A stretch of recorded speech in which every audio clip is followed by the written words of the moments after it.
check someone's birthday on Snapchat.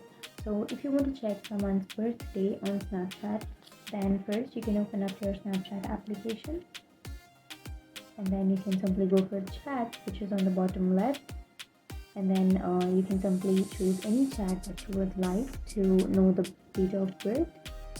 Let me tell you one thing, that some people might have hidden their date of birth. So if you go for this profile here, you can't see the date of birth even if they are your friend. So that means they have hidden their date of birth.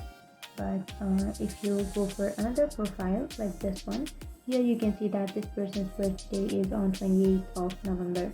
This person is not hiding their birthday, so you can see that. So if you want to know the date of birth, then you will have that date of birth here under their profile.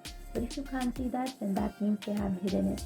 So that's it. From this way you can know the date of birth of someone on Snapchat. And if you have any questions, feel free to comment below. Thanks for watching.